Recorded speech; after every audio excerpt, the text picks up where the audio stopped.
Good evening. আজকে daily knowledge নিয়ে great বাস্কেটের কেরিয়ারের পক্ষ থেকে আমি পম্পা সুর। আজকে 6 অগস্ট 2025। ইন্ডিয়ান ইকোনমিতে taxation is a very important chapter. এবার ট্যাক্সেশন সম্পর্কে তো আমরা সবাই জানি। আমরা জানি যে নানা রকম ট্যাক্স আমাদের দিতে হয়, ইনকাম ট্যাক্স দিতে হয়, প্রফেশন ট্যাক্স দিতে হয়, জিএসটি দিতে হয়, এছাড়াও এক্সাইজ ডিউটি আছে, তারপরে কাস্টমস ডিউটি আছে, ব্যবসায়ীদের আরও অনেক ট্যাক্স দিতে হয়। কিন্তু এর মধ্যে কিছু ডাইরেক্ট ট্যাক্স, কিছু ইনডাইরেক্ট ট্যাক্স। সে কোনটা ডাইরেক্ট ট্যাক্স, কোনটা ইনডাইরেক্ট ট্যাক্স, আর কেন ডাইরেক্ট ট্যাক্স, কেন ইনডাইরেক্ট ট্যাক্স, তার মধ্যে কী ডিফারেন্স, সেইটা নিয়ে আজকে আমাদের ডেলি নলেজ। দেখে নিই দু রকমের ট্যাক্সের মধ্যে কী তফাৎ। প্রথম কথা হচ্ছে ডাইরেক্ট ট্যাক্স কাকে বলে। প্রথমেই তার জন্য জানতে হবে যে ট্যাক্স কে দেয় আর কে কালেক্ট করে। ট্যাক্স দেয় হচ্ছে যারা ট্যাক্স, তাদের আমরা বলি ট্যাক্স পেয়ার। তারা ব্যবসায়ী হতে পারে, আবার সাধারণ মানুষও হতে পারে।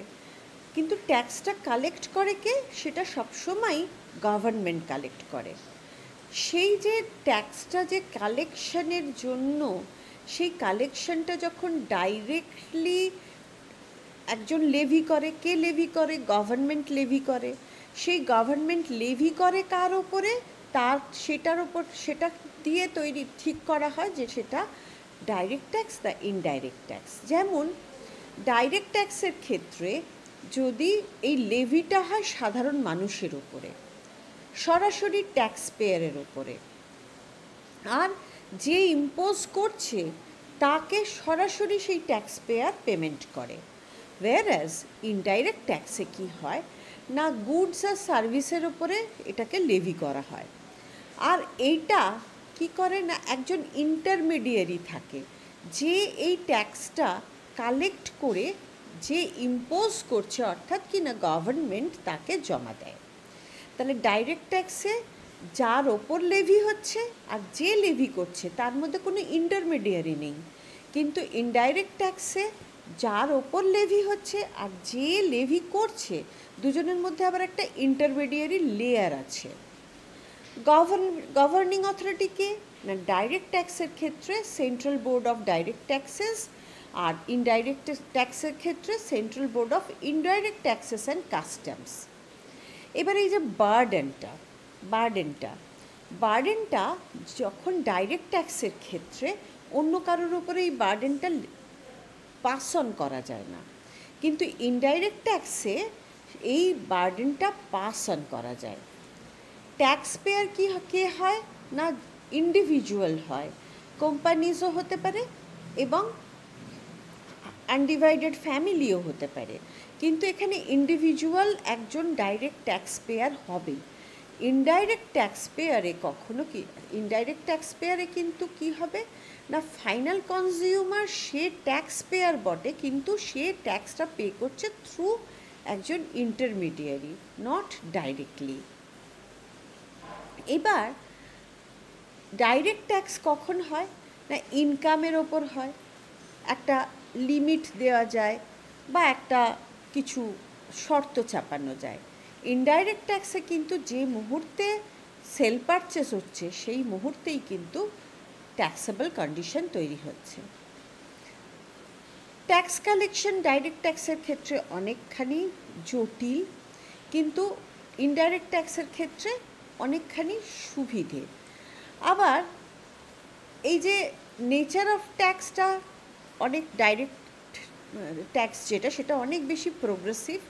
ইনডাইরেক্ট ট্যাক্স কিন্তু রিগ্রেসিভ ইন নেচার, অর্থাৎ এটাতে কি হয় না, লোকের ইনডাইরেক্টলি একটা ইম্প্যাক্ট পড়ে, একটা ইকোনমির ওপরে একটা ইনডাইরেক্ট ইম্প্যাক্ট পড়ে থাকে। যেমন আমরা এবার একটু কটা আমাদের দেখে নিই, কতগুলো এক্সাম্পল দেখে নিই। ডাইরেক্ট ট্যাক্স যেমন হচ্ছে আমাদের ইনকাম ট্যাক্স, কিন্তু জিএসটি ইজ ইনডাইরেক্ট ট্যাক্স। তাহলে বোঝা গেল যে কেন কোনটা জিএসটি কী হয়। আমরা যখন একটা গুডস কিনি, পারচেস করি, তখন কি করি না, আমরা সেটা একজন ব্যবসায়ীকে সেটা পেমেন্ট করি, ব্যবসায়ী সেটা আবার গিয়ে গভর্নমেন্টকে পেমেন্ট করে। ওয়্যারঅ্যাজ ইনকাম ট্যাক্স, যে ইনকাম করছে সে নিজেই পে করছে। প্রফেশন ট্যাক্স, যার প্রফেশন সে নিজেই গভর্নমেন্টকে পে করছে। সুতরাং এগুলো ডাইরেক্ট ট্যাক্স, আর বাকিটা হচ্ছে ইনডাইরেক্ট ট্যাক্স। দেখে নেব কতগুলো কুইজ, কি কোয়েশ্চেন আসতে পারে।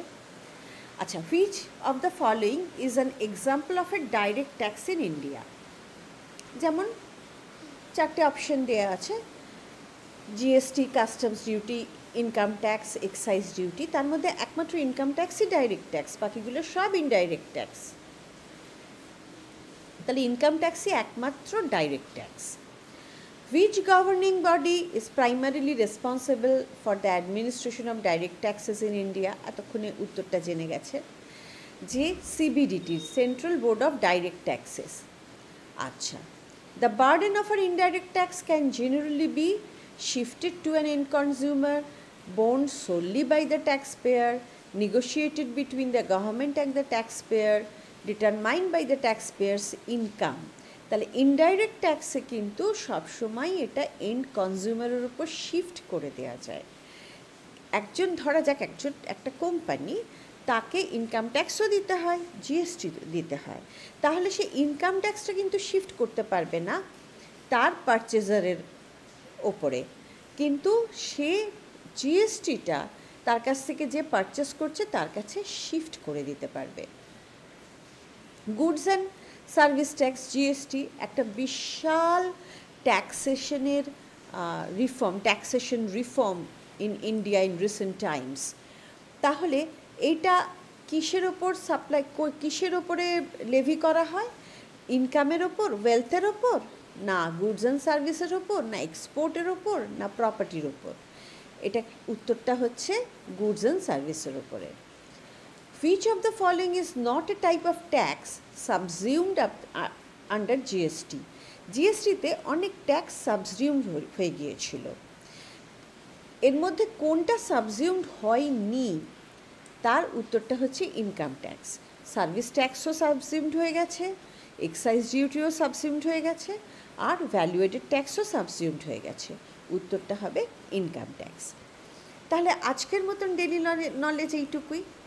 এই ডেলি নলেজটাও অত্যন্ত ইম্পর্ট্যান্ট ব্যাংকিং পরীক্ষার জন্য। ব্যাংকের জন্য কিছু নোটিফিকেশন বেরোচ্ছে নতুন, সেই জন্য ব্যাংকিং পরীক্ষার জন্য আমাদের ভর্তি চলছে। যদি ভালো লেগে থাকে চ্যানেলটা, তাহলে সাবস্ক্রাইব করো এবং শেয়ার করো। আমাদের কন্ট্যাক্ট নাম্বার দেওয়া রইল, অবশ্যই যোগাযোগ করো। আজকের মতো এইটুকুই।